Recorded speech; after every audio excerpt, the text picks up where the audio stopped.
Hello guys, আসসালামু আলাইকুম। আপনারা সবাই কেমন আছেন? আলহামদুলিল্লাহ, আমি ভালো আছি। আপনারা একটা আবদার করছিলেন যে আমি বিদেশে কোথায় থাকি এবং আমার রুম কেমন। এই হচ্ছে আমার রুম।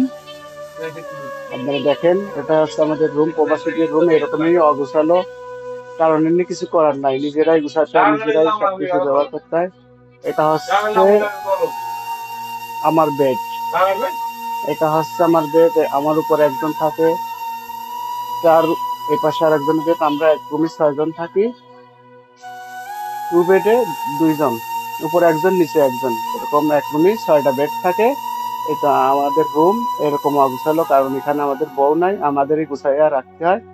এভাবে আমরা থাকি। এগুলো প্রবাসী জীবন রে ভাই।